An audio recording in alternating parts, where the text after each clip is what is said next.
The hospital visitor badge still sits where I left it, taped to the side of my nightstand, edges curled, the ink faded to a ghostly blue. It was printed the day I was admitted. I saved it, foolishly, thinking one of my children might use it. That they'd show up, even just once. But the badge stayed untouched, just like the chair by my bedside. Not a call, not a knock, just silence, and a soft hand that wasn't theirs. That little paper badge meant more to me than my own blood. I was born in a little town most folks forget, Elm Creek, Ohio. One of those places with cracked sidewalks, rusty mailboxes, and neighbors who wave even when they're tired. My house sat on a corner lot, pale yellow siding with white shutters my husband painted every few years. He used to call it our buttercup because no matter the season, it looked like sunshine. We raised our 3 children there, David, Claire, and Thomas. The front porch still has their carved initials on the wooden railing from that summer when they were too young to know better and too proud to care. I didn't scold them. In some quiet way, I was glad. It meant they belonged there, and for a long time, so did I. Life was ordinary in the way only the deeply loved parts are. Sunday pot roasts, ironing church dresses, school permission slips, and late-night fevers. I worked part-time at the elementary school, helping little ones with reading. My husband, Paul, worked at the post office until his knees gave out. We made do. We never asked for much. Our wealth was in routines and gentle hands and dinners where someone always said grace. Paul passed 11 years ago. Heart failure, they said. Quiet and sudden. I remember how his side of the bed stayed warm for hours after. I used to press my back into that warmth, hoping it might hold me together a little longer. After that, it was just me and the quiet ticking of the clock. The kids were grown by then, all living in different cities. David in Columbus, Claire somewhere in Indiana, and Thomas. I forget where he went, to be honest. His number changed, and I never got the new one. At first, they called every week, sent birthday cards. There were Christmases when all 3 came back, with kids of their own, filling the house with laughter and coats draped over the banister. I would make too much food and nobody would finish the pies and we'd all groan about the mess. I used to live for those messes. But as the years passed, the visits slowed. Calls became shorter. Plans were always too tight this year. There was always a promotion or a tournament or a flu going around. I understood. Life pulls people away, even the good ones. Still, it hurt. I never told them about the dizzy spells that started in March. Or the morning I found myself on the bathroom floor with the world spinning like a carnival ride. I thought, if they knew, they'd come. They'd worry. And I didn't want to be a weight on anyone's shoulders. I told myself it would pass. But it didn't. One Sunday, I went to reach for my teacup, and my arm just didn't listen. I don't remember falling. I remember the hum of the radiator, the way the sunlight hit the floorboards, and then blackness. The paramedics said it was a minor stroke, not devastating, but enough to shake loose everything I'd held together for so long. When I woke in the hospital, the room smelled of antiseptic and wet cotton. A nurse was adjusting the drip beside me. She had soft eyes and a voice that reminded me of warm soup on a cold day. Emily, her badge said. I blinked, trying to speak. My mouth wouldn't cooperate.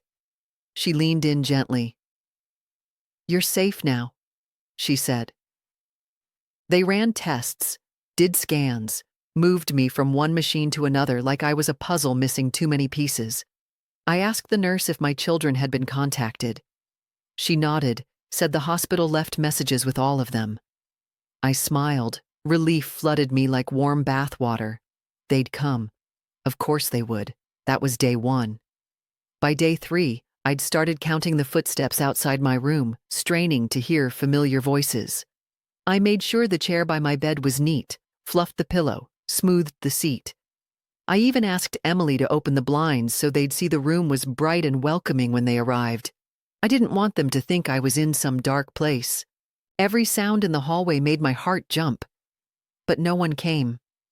I told myself maybe they were making arrangements, booking flights, finding babysitters. That life gets complicated, and sometimes love doesn't show up on time. But it still shows up. By the end of the week, I stopped asking the nurse if anyone had called. She stopped answering the question before I could finish it. Instead, she brought me warm socks, sat with me a few extra minutes during her rounds. She didn't speak much, just helped me brush my hair, fluffed the sheets, made sure my water was cold. That was the beginning of something, a kindness I didn't expect, from someone I didn't raise. The second week in the hospital was quieter than the first. They'd moved me to a shared room for a while, then back to a single, said it was easier for my therapy schedule. But I knew better. The other woman in my first room had visitors. Laughter, flowers, someone painting her nails. She wasn't unkind about it, not at all. She even offered me a rose from her bouquet once. I thanked her, but my hands shook too much to take it.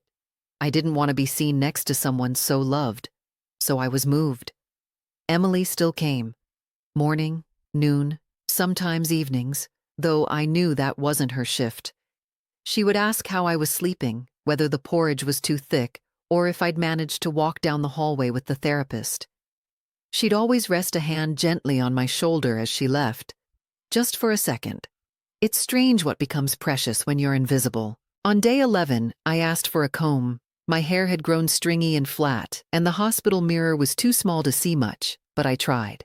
I sat in that plastic recliner chair and tried to look presentable. I imagined my daughter walking through the door. I wanted her to see me and not think I had let go of myself. By the time visiting hours ended that day, the comb sat unused on my lap. The silence wasn't loud exactly. It was worse than loud.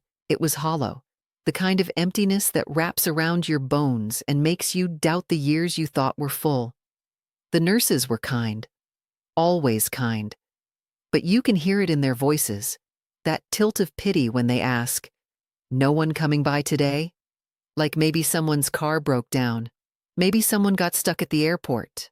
I'd smile and nod and say, "They're just busy. Life's like that." But life had been busy for years now. Birthdays passed with only Facebook messages. The last Thanksgiving, I ate alone, microwaved stuffing and cranberry sauce from a can. I didn't tell anyone. I posted a photo of my table from 2017 and let people assume it was current. And yet, I never blamed them. That's the part that hurts the most. How long I went on defending them, making excuses they never asked me to make. David had his practice. He was a lawyer now. Lots of late nights, I imagine. Claire taught piano, ran her own studio. And Thomas? Well, I still wasn't sure where he lived. Last I heard, he was doing tech stuff in Arizona, whatever that meant. On day 14, a nurse wheeled in a small bouquet. "For you," she said, "from one of our volunteers." I blinked at the card, a generic print with no handwriting, no name. I placed the flowers by the window, told myself it counted, that someone, somewhere, thought I deserved color. It was sometime after that I started pretending. I told Emily one morning that Claire had called, said she was checking flights. Emily smiled, kindly, always kindly, but her eyes flickered. She knew. Everyone knew. The old woman in room 3B with the wrinkled hands and the fading voice. She was alone. I began noticing how staff members hesitated before entering, how they'd knock twice, pause longer than usual, waiting for the sound of another voice inside. There never was one. At lunch, I'd leave half the tray untouched, so it looked like someone had come and picked at the food with me. I even placed an extra napkin by the recliner. Imagined a grandchild with sticky fingers, asking why the jello wobbled like that. Small humiliations. That's what they were. Soft, slow humiliations that wore down the parts of me I thought were solid. One afternoon, I overheard two aides in the hallway. "She's still waiting on her kids," one whispered.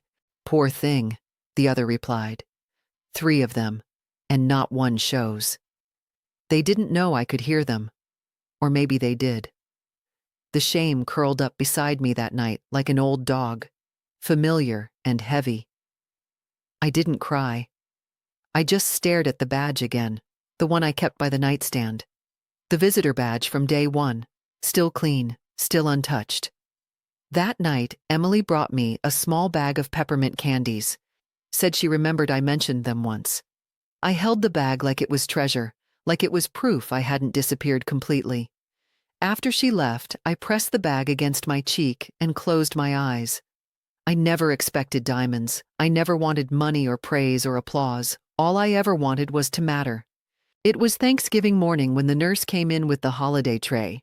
They tried, bless them. A tiny dish of cranberry sauce, mashed potatoes in a perfect little scoop, turkey slices too neat to be real. They even put a plastic maple leaf on the tray, taped to the side like a decoration.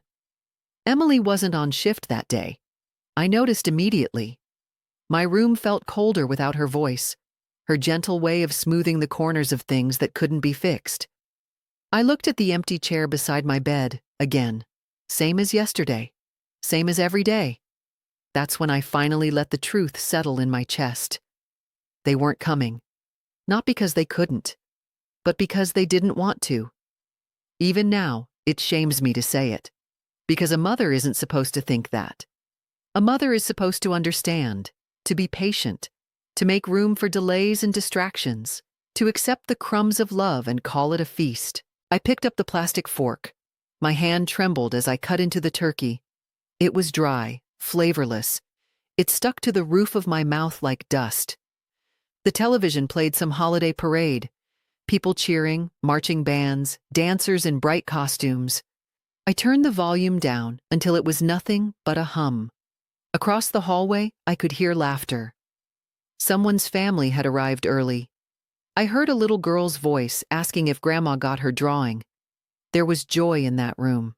The sound of paper being unwrapped, a chorus of oohs and wows. I tried to smile, but my heart felt like it had slipped into some cold corner I couldn't reach. That's when the chaplain came in. She had kind eyes, thin hands, and one of those soft, practiced voices. Said she was checking on patients, offering blessings, prayers if needed. I nodded, polite. She sat beside me, opened a little worn book. Read something about gratitude, about family, about home. And then she asked, very gently, "Do you have anyone visiting today?" I don't know what happened next. The tears came so fast I didn't have time to turn my face away. It wasn't the kind of crying that shakes your shoulders or makes a sound. It was quiet, like something deep inside me had cracked, and all the pain just leaked out. Slow, steady, unstoppable. I covered my face with my hands and just wept.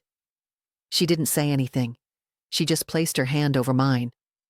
"Let it stay there." I whispered, "They didn't come."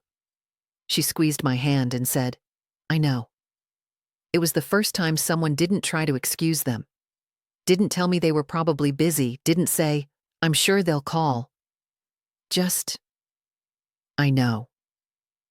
That was all I needed. For someone to name it. To stop pretending the silence wasn't loud.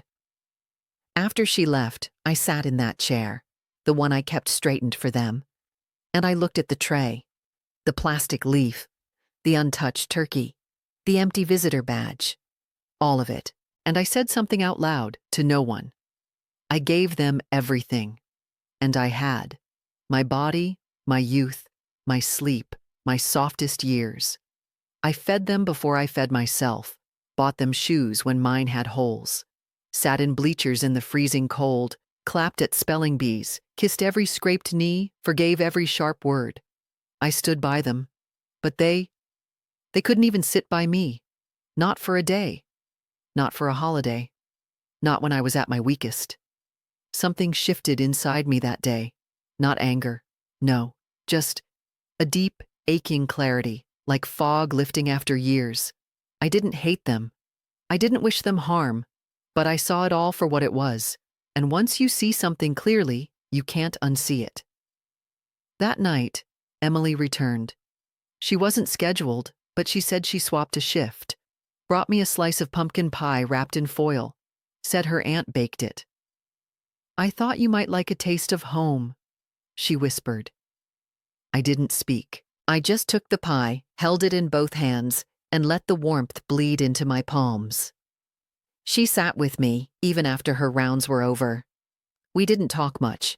I asked her about her favorite Thanksgiving. She told me about a year when her father made a turkey that caught fire and they all ended up eating cereal by candlelight. We laughed. Really laughed. And then I looked at her. Really looked at her. And I thought, she showed up. Not out of duty, not out of obligation, but because she chose to. And sometimes, that's more than blood. Sometimes that's everything. The next morning, I woke early, before the breakfast carts, before the hallway chatter. Just the faint hum of machines, the soft flicker of fluorescent light through the half-open blinds. I reached for the small notebook they'd given me during therapy. It was meant for logging exercises, noting progress, but I'd started writing other things in it. Little thoughts, bits of memory, questions I'd been too afraid to say aloud. That morning, I wrote just 5 words. I don't owe them everything. It felt like a betrayal, even as I wrote it, but it also felt honest. For so long, I had shaped my world around the idea that motherhood was sacrifice, that to give was to love, that to receive nothing in return was part of the deal. I told myself their busyness meant they were thriving, and that was my reward. I wore my loneliness like a badge of honor. But that Thanksgiving, that empty chair, that plastic leaf taped to the tray, it had peeled something back. They hadn't called, they hadn't written, they hadn't asked. And still, I made room for them. I looked around my room. It wasn't much. Hospital-issued blanket, a few cards from nurses' kids taped to the wall, the visitor badge still curled at the edge. But something had changed. It didn't feel like a waiting room anymore. It felt like a threshold. Emily stopped by before her shift. She was wearing a deep blue cardigan that brought color to the pale halls. She always carried herself with a kind of quiet purpose, like she understood how precious dignity was, especially for those who felt forgotten. She noticed the notebook on my lap. "Doing your exercises?" she asked, smiling. I shook my head, then said softly, "Writing." She nodded, didn't press further. Just placed my breakfast tray down and added, "Well, don't forget to eat something too." I watched her walk out and thought, she's the only one who knows who I am now. Not just the patient in 3B, but a person, a whole person. Later that day, I asked to see the hospital's social worker. She came in with a folder, ready to talk about discharge planning. I listened patiently, then asked about changing my emergency contacts. She blinked, a little surprised. "You'd like to remove your children?" I nodded. "I want Nurse Emily listed if she's willing." Her brows lifted, but she said nothing judgmental. Just made the note and asked for a signature. I signed it with a steady hand. That evening, I took out my old address book. The cover was cracked, the corners frayed. Most of the numbers were probably outdated. Neighbors who'd moved, church ladies who'd long gone home to God. But tucked in the back was the business card of my lawyer, Mr. Delaney. He was Paul's friend, handled our wills after the first grandbaby was born. I dialed the number slowly, unsure if he was still alive or practicing. To my surprise, he answered. "Margaret," he said. "Well, I'll be. It's been a long time." We spoke gently, like old friends who'd forgotten the sharp edges of time.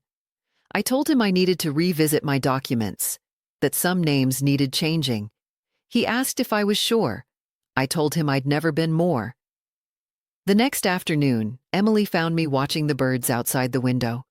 I told her about my decision, about the emergency contact form, about the will. Her eyes filled with something between gratitude and disbelief. "You don't have to do that," she whispered. "I know," I said, "but I want to." She tried to protest, said she was just doing her job, but I shook my head and reached for her hand. "You did more than your job," I said. "You saw me." And in a world where I had become invisible to the ones I birthed, being seen was everything.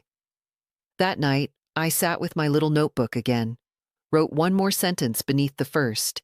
Kindness deserves to be remembered, There was no anger in me, only peace. A slow, warm peace that settled in my chest and made the room feel fuller. For the first time in years, I felt like I was making a choice for me, not for duty, not out of guilt, not because I was afraid of what people might say, but because love, real love, should never be one-sided. And if I had just a little left to give, I wanted it to go where it was truly seen, held, and returned. Have you ever felt invisible in your own home? Let me know in the comments. The lawyer came 2 days later, just as the snow began to stick to the window panes.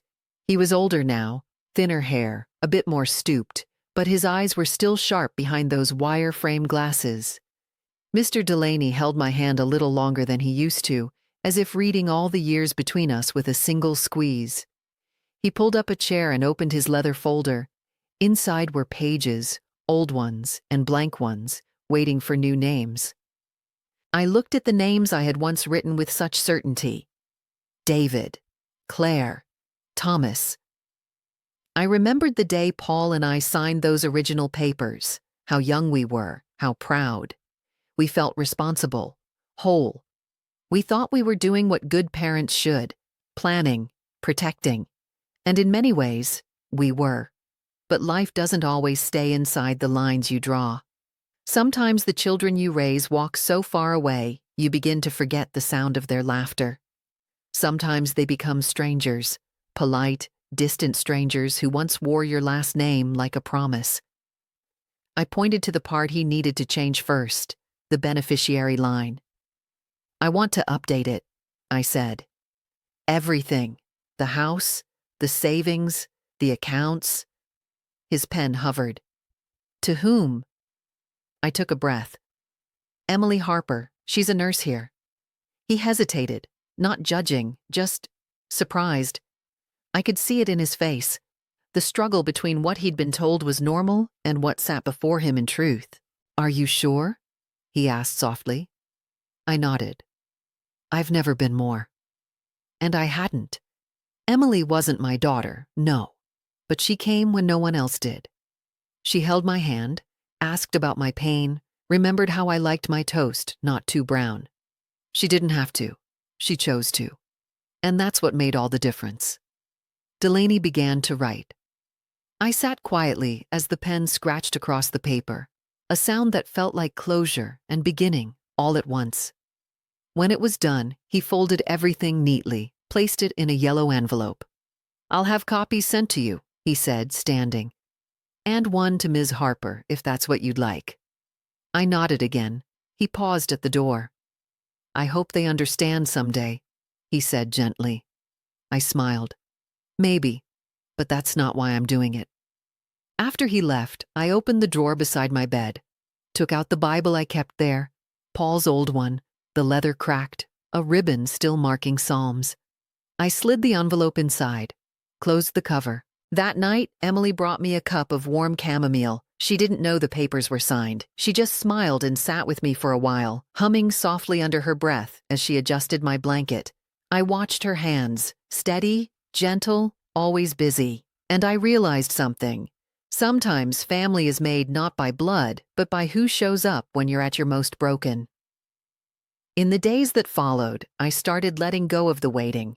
I stopped checking the phone for missed calls. Stopped asking the nurses to check the visitor list, stopped wondering if maybe, just maybe, they'd surprise me with flowers or a late birthday card. Instead, I poured myself into small things. I began writing letters, not to my children, but to myself. Letters of remembering, of truth. I wrote about the way Claire used to climb into bed with me after thunderstorms, how David once brought home a stray dog and tried to hide it in the basement. How Thomas, sweet Thomas, used to sing to his baby sister when she was colicky. I didn't write to shame them. I wrote to honor the parts of them I once knew, the parts that loved me, however briefly. Because love, real love, even if it fades, still deserves to be remembered. Emily read to me sometimes in the evenings, short stories, poems. One night, she read something about second chances and quiet lives. I don't remember the words exactly, but I do remember the way her voice held them like they mattered. I looked at her then, this young woman with tired eyes and kind hands, and I thought, maybe I get to be someone's second chance too. Not as a mother, but as a reminder that kindness still counts. That being seen, being held in someone's memory with care, that still means something. One afternoon, a volunteer came in to ask if I wanted my hair trimmed. I almost said no. But then I looked at the mirror, the curls that had lost their shape, the woman staring back with tired shoulders. And I said yes. They trimmed it gently, curled the ends just a little. When I looked again, I smiled. I saw her, not the forgotten mother, not the patient in 3B, but me, Margaret, a woman who still had worth even when others couldn't see it, a woman who had quietly chosen to stop waiting for love that didn't come, and instead honored the love that did. It wasn't the first time I'd felt forgotten. Years ago, after Paul died, the house filled with flowers and casseroles and polite condolences. The children flew in for the service, dressed in dark suits and stiff hugs. The funeral home had folding chairs lined up in neat rows, and Claire cried the most, or at least the loudest. Thomas held his children close, and David stayed near the pulpit, eyes dry but distant, like he was already counting the hours until he could get back to work. After the last handshake that said, "You'll be okay," I remember locking the front door and just standing there. My house was still full of scent, lilies, ham, grief. But it was empty too, like everyone had left a space they never meant to return to. That night, I slept in Paul's flannel shirt. Not because it still smelled like him, it didn't, but because I didn't know what else to do with my hands. The children left the next morning. They had flights, commitments, school drop-offs, meetings that couldn't be moved. They hugged me on the porch, told me to take it easy, and call if you need anything. I needed something, but I didn't know how to say it. I needed someone to stay, just one of them, even just for a night. I remember watching their cars disappear down the street, brake lights fading into the dusk, and wondering if they would have stayed longer if I had cried harder, or begged, or said I couldn't be alone. But I didn't, because mothers don't beg. We stand in doorways with soft smiles and say, "I'll be fine," even when our bones say otherwise. That evening, the silence was a kind I hadn't known before. Not the peace of a quiet home, but the ache of a house that's too still. The clock ticked too loud. The ice in my glass melted before I could finish drinking. I left the television on, just for the sound of people speaking. I sat in Paul's chair and stared at the photos on the mantel. Birthdays, graduations, Sunday mornings with messy hair and sleepy eyes. I had framed every memory, preserved every smile. But memories don't warm a bed.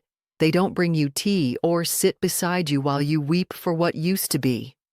That was the first time I realized I had no one to make dinner for, and no one checking to see if I ate.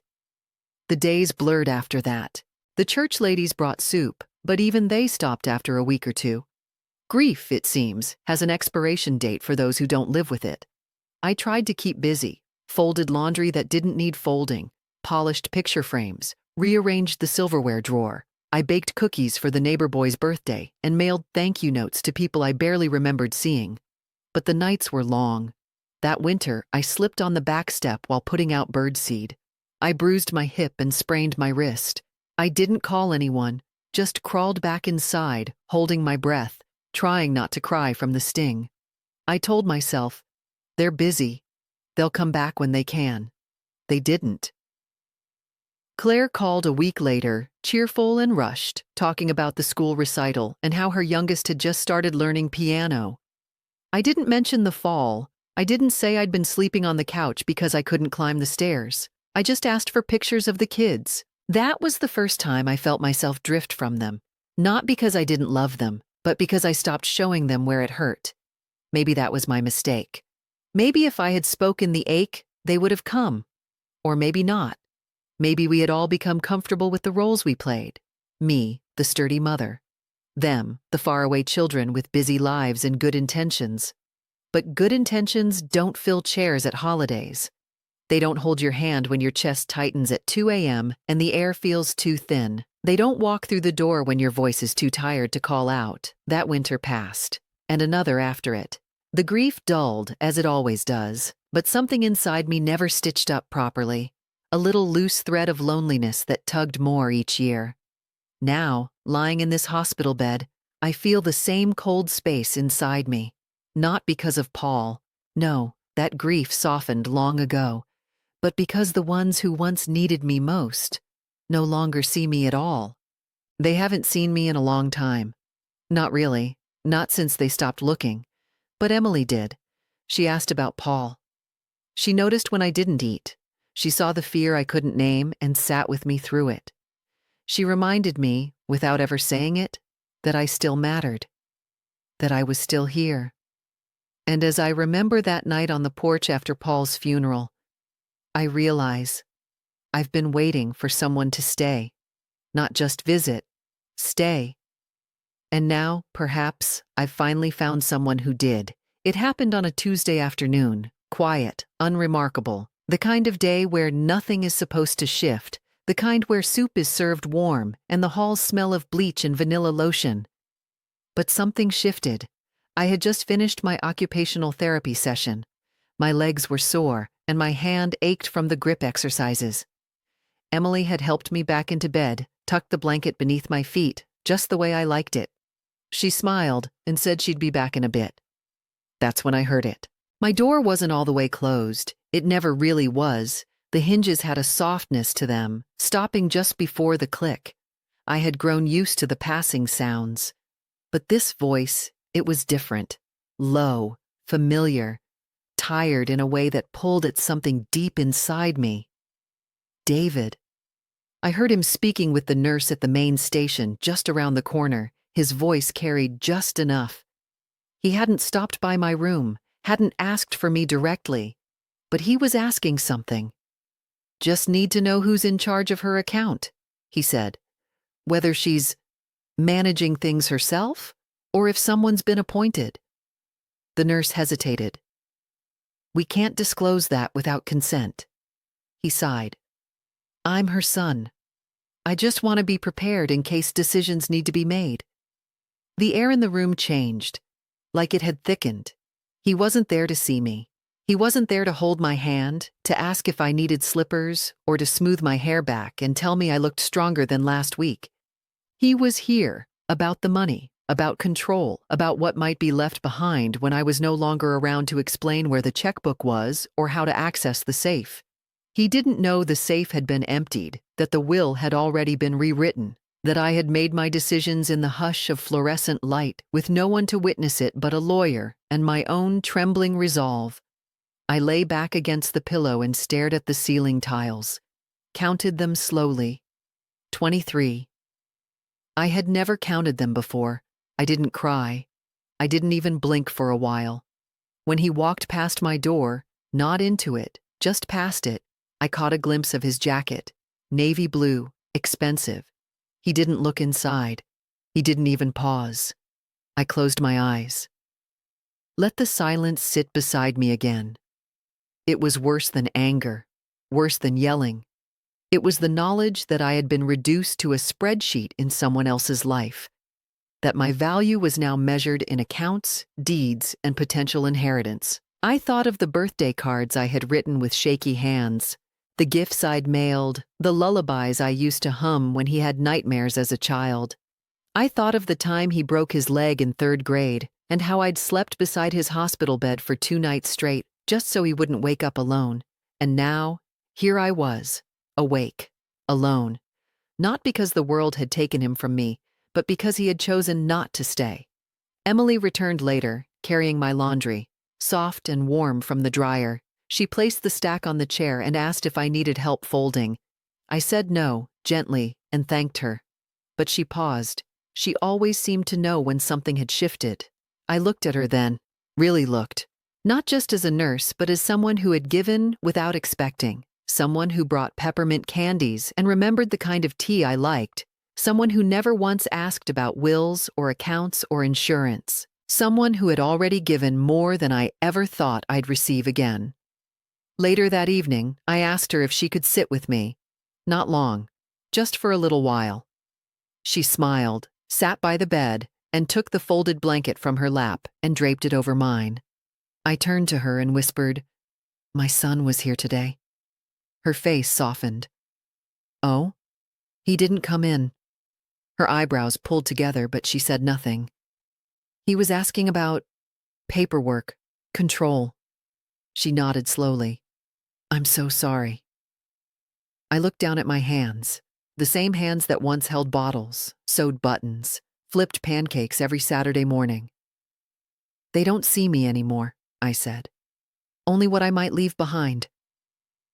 Emily didn't try to fix it, didn't offer empty comfort. She just reached out and took my hand in both of hers. It was a simple thing, but in that moment, it was everything. After that Tuesday, I stopped pretending. No more extra napkins at my bedside. No more glancing toward the hallway every time footsteps echoed near my door. I no longer fluffed the chair cushion each morning, hoping it might look inviting. I let it sit empty, just the way it was. Something inside me had grown still. Not bitter, not cold, just still. I stopped checking the hospital's visitor log, stopped asking the nurses if anyone had called. I even unplugged the little clock on my nightstand. Time didn't need tracking anymore. The only thing that moved was my breath and Emily's voice when she walked in. In that stillness, I began to see more clearly. For years, I had run on a kind of quiet hope. The kind that tells you maybe next weekend, maybe next call, maybe next Christmas. That if you just give it time, wait long enough, love hard enough, things will return to what they were. But time isn't a circle. It doesn't bring you back. It carries you forward, and sometimes away from the ones you thought would always stay. One morning, I asked Emily to bring me my things from the hospital closet, my coat, my scarf, the old handbag with the cracked handles. She looked puzzled, but she brought them. I laid them across my lap like old friends, touched each one. The scarf had been a gift from Claire, 5 Christmases ago, I think, soft burgundy wool, expensive, still smelled faintly of lavender. I folded it gently, then set it aside. The coat was heavy, the buttons large and stubborn. I'd worn it to Paul's funeral. I hadn't put it on since. I didn't need these things anymore, not in the same way. So I asked the social worker for a donation bag, said I wanted to give a few items to the shelter downtown. She blinked, a little surprised. "Are you sure you don't want to hold on to them? For family?" I smiled, quiet and steady. "They've already let go." She didn't ask again. That afternoon, I watched the sun spill across the tile floor, long gold streaks that reminded me of our kitchen window back home. I remembered how I used to place my geraniums right in that light, red petals glowing like small, defiant flames. I hadn't had flowers in a long while, so I asked Emily if she might bring me one, just a single bloom. "Doesn't matter what kind," I said. The next day, she arrived with a little potted violet, purple and trembling, alive. I kept it by the window, and for the first time in weeks, the room didn't feel like a waiting place. It felt like mine. There's a kind of strength in choosing silence. Not the silence of defeat, but the silence of no longer chasing what refuses to be held. I didn't call Claire that week, or David, or Thomas. I didn't tell them about my therapy progress, or the revised will, or the doctor's hopeful tone. I didn't tell them anything. And the silence that followed didn't hurt as much as I thought it would. It was quieter, yes, but it was clean. One evening, I sat up in bed, pulled the blanket higher, and looked at the Bible on my nightstand. I opened it to the ribbon, still marking Psalms. There, tucked between the thin pages, was the envelope Mr. Delaney had left. My updated will. The soft rustle of paper felt weighty in my hands. I held it for a long time, not reading, just acknowledging. Then I placed it back. Some goodbyes aren't spoken, they're lived. They happen slowly, over birthdays missed, calls unanswered, hospital rooms passed by without a glance. But some hellos are quiet, too, like the soft sound of a chair pulled close by someone who sees you, like a nurse placing a hand on your shoulder without needing a reason, like a violet blooming on a windowsill in a place where everything once felt gray. I thought love would always roar, that it had to be loud to be real. But maybe it just has to be present. It was just after lights out when I found it. I couldn't sleep. My legs ached from therapy, and my thoughts had grown too loud again.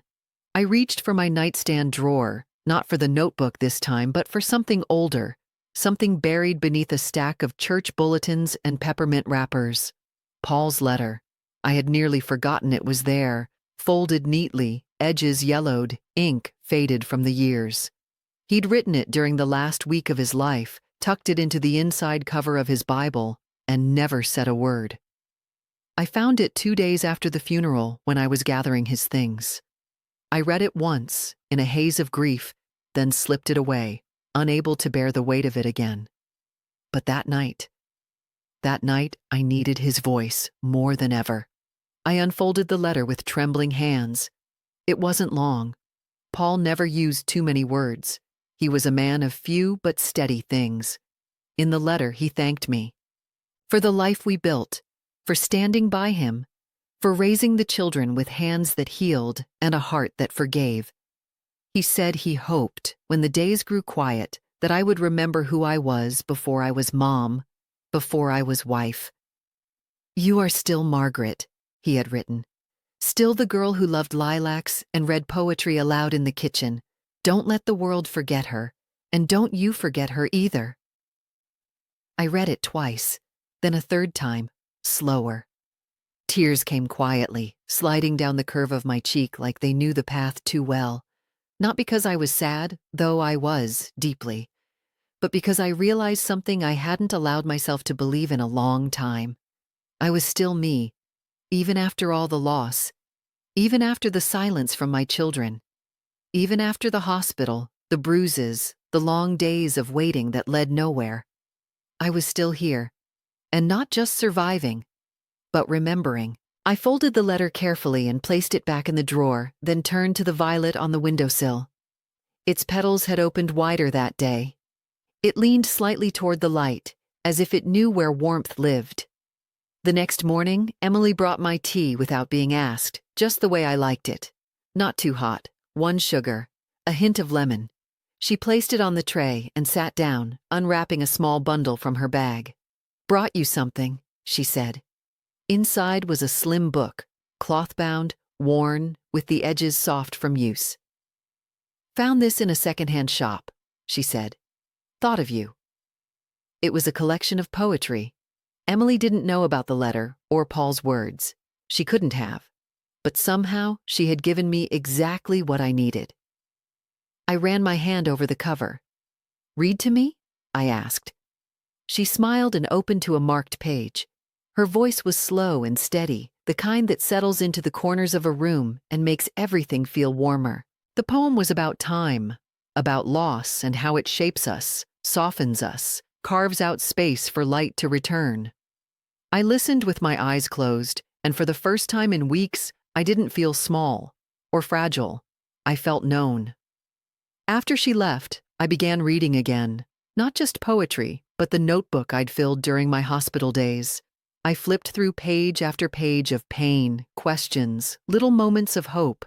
I found myself underlining sentences I didn't remember writing. I gave them everything, and they left me nothing to hold. Kindness deserves to be remembered. I am not a burden. I am a life. That afternoon, I asked for more paper. The nurse on shift raised an eyebrow.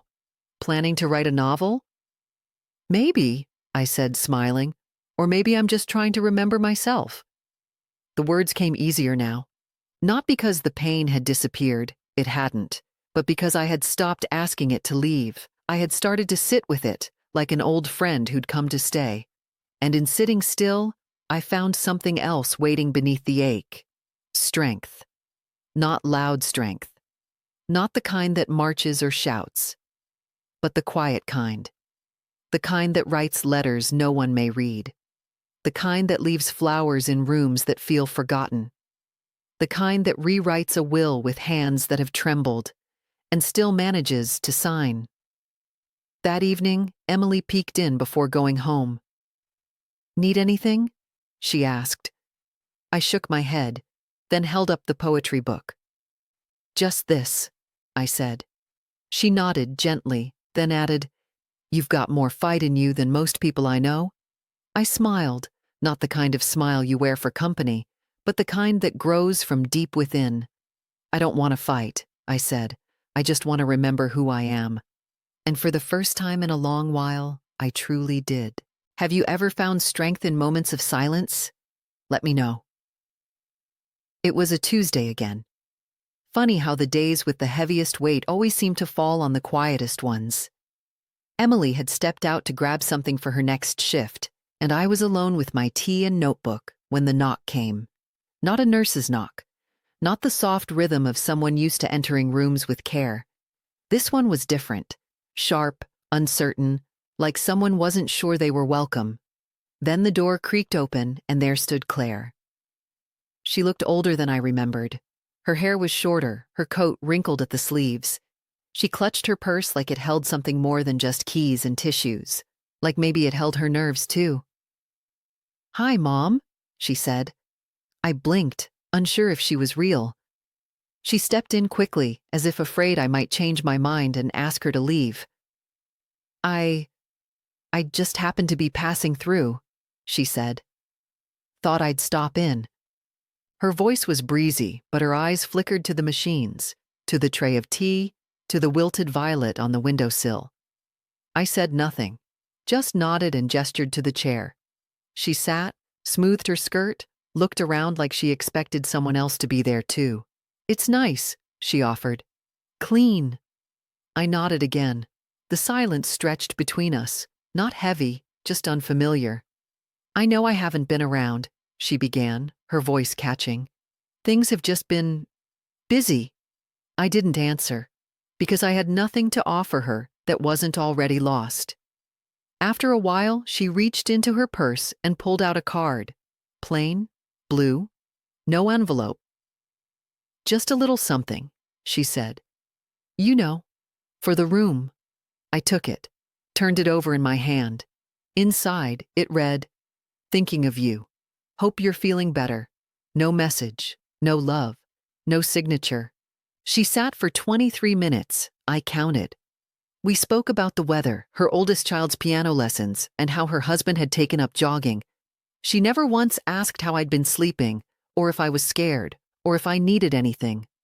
When she left, she kissed my cheek, cool, quick, like she didn't want to linger in the sadness. As the door closed behind her, I felt nothing. Not pain, not joy, just confirmation. They were showing up now, because they could feel something slipping. Not me, their grip. I saw it in Claire's eyes, the darting glances toward my chart on the wall, the way she looked at the Bible beside my bed, the envelope still barely tucked inside. She knew something had changed, and she was right. The next week, David called, left a voicemail with the nurse's station. "Just checking in, let me know if there's anything she needs." But he didn't leave a callback number. Thomas sent a text to Emily, not to me, asking if there was any update on my discharge plan. She showed me the message. I didn't reply, she said quietly. I thanked her, because I didn't want their guilt or their sudden interest. I didn't want to become a name they spoke only when paperwork was involved. The will had already been signed, the decisions made. And the more they reached, the farther away I felt. They were realizing now, too late, that love is not guaranteed by blood. That showing up at the end doesn't undo all the days they stayed away. It's a strange kind of justice, not loud or vengeful, but quiet and still. I didn't want them to hurt, but I did want them to see, to understand what it means to be left behind when someone needed them most, to feel, if only for a moment, the weight of an empty chair.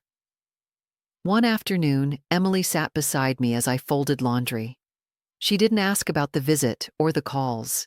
She never pressed, but after a while, she said, "You seem steadier." I looked at her, smiled. "I stopped hoping," I said, "and I started seeing." She nodded, didn't need an explanation. That evening, as the sun stretched low across the sky and bathed the hallway in honey-colored light, I watched another patient's family pour into the room across from mine. Balloons, flowers, laughter. And for the first time, I didn't feel the sting. Because I wasn't empty, not anymore.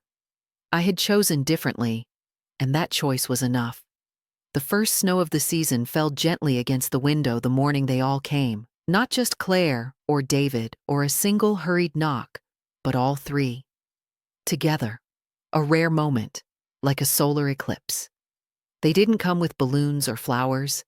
They came with coats still dusted from the cold and glances that avoided one another. I was sitting upright in bed, a fresh cardigan over my shoulders, the violet blooming again beside me. Emily had just left, her shift ending with the same quiet promise. "I'll be back tomorrow." When the door opened, I recognized the scent before I saw them. Claire's perfume, too sweet for a hospital room. David stepped forward first. "Hi, Mom." Claire followed. "You look good?" Thomas stood by the window, staring out, his hands deep in his pockets. They tried small talk, weather, traffic, how hard it was to find parking. I let them speak, watching each word float into the room like a balloon losing air. After a while, Claire cleared her throat. We've been talking." I looked at her hands, perfectly manicured, not a wrinkle in sight. David spoke next. "We were just wondering about your plans, going forward." Thomas turned then, finally facing me. "We want to make sure you're taken care of." There it was. Taken care of. As if love were a transaction. As if suddenly showing up and offering concern could stitch up years of quiet distance. I folded my hands in my lap. "I've already made my decisions," I said. They stilled. David frowned. "What do you mean?" "I met with my lawyer. Everything is in order." Claire stepped closer.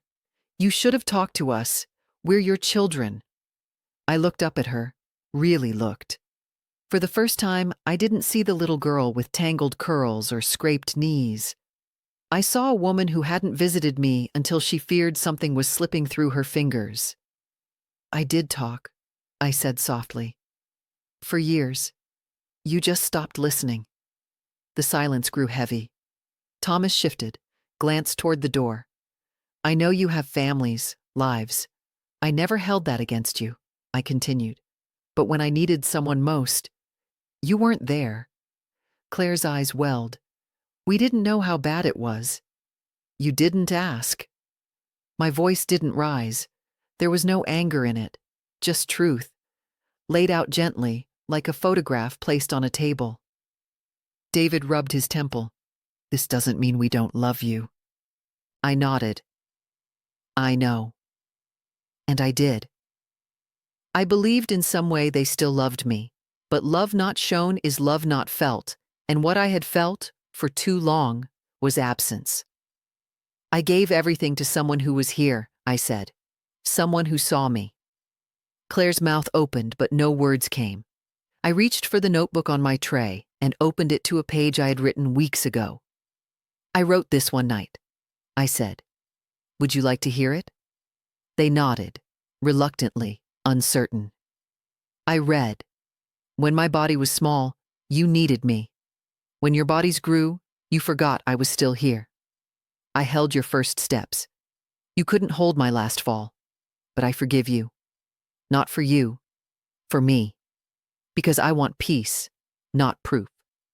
The words hung in the air. Claire wiped a tear. David looked at the floor. Thomas still hadn't said anything. I closed the notebook. "You don't have to agree," I said. "And I'm not asking you to." David finally spoke. "So, it's done? Everything goes to her?" I met his eyes. "Yes." He opened his mouth again, but something in my face must have stopped him, because he closed it and said nothing. They left not long after. Each of them hugged me, soft and stiff, like they weren't sure if they were allowed. And maybe they weren't. Not in the way they used to be. As the door closed behind them, the room felt lighter, not because they were gone, but because I had spoken the truth and stayed whole. For the first time in years, I had said what needed saying, not with spite, not with bitterness, but with dignity. And it was enough. The snow had thickened by the time the sun set. Outside my window, the world softened, streets blanketed, cars muffled, trees bowed in quiet surrender to winter. It felt fitting, like everything had finally hushed. Emily returned the next morning with a small thermos of spiced tea. "Homemade," she said with a wink. "Better than what they serve downstairs." I took it with both hands, warming my palms. There was cinnamon in it, and something else I couldn't quite name, something that felt like memory and comfort all at once. She noticed the chair by my bed had been moved, angled closer, as if expecting someone to sit a while. "Your children came?" she asked gently. I nodded. "They came. They left." She waited, but I didn't say more. I didn't need to. She understood. The visit had not undone the truth, only settled it more firmly. I told her I had spoken my piece, that I hadn't raised my voice or shed a single tear, that I had finally, after years of being quiet in the wrong ways, chosen the right kind of silence. She didn't say much, just reached over and straightened the corner of my blanket. That's how she gave comfort, in gestures, not noise. Later that day, the discharge papers came. I was well enough to leave. My therapy had gone better than expected. My grip had returned. My legs were slow but strong. The doctors called me resilient. I just called it stubbornness, the quiet kind that comes from loving too much for too long. I had nowhere urgent to be. My house, still mine, sat waiting at the edge of Elm Creek, just as I'd left it. The buttercup siding might be faded now. The porch creaked a bit more. But it was mine. Emily offered to drive me. We didn't speak much on the way. The snow had slowed, and everything looked like a memory you could walk into. I watched the familiar roads pass by, the diner Paul used to like, the old gas station where Thomas begged for candy. The world hadn't changed much. I had. And maybe that was enough. When we pulled into the driveway, I stared at the porch for a long time. Then I whispered, "Would you like to come in?" Emily hesitated. "Just for a minute?" Just for a minute. Inside, everything smelled of dust and lemon oil. The air was still.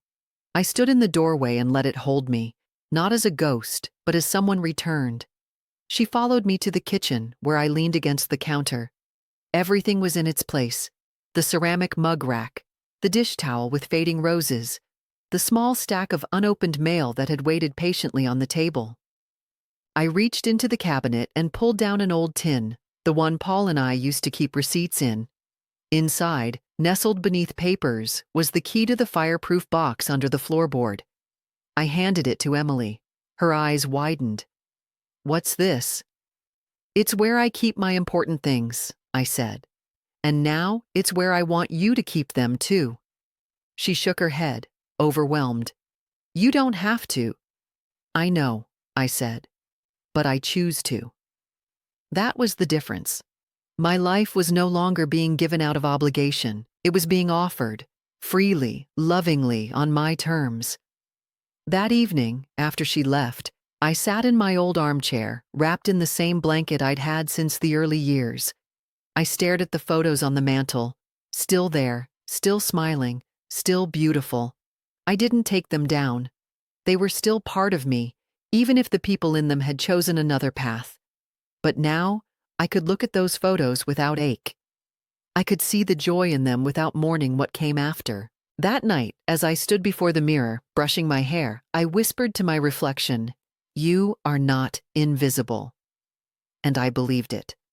I believed it because I had lived through the forgetting and chosen to remember myself anyway. I believed it because even in the quietest hours, someone saw me. I believed it because I had finally come home to the one person I'd long abandoned. Me.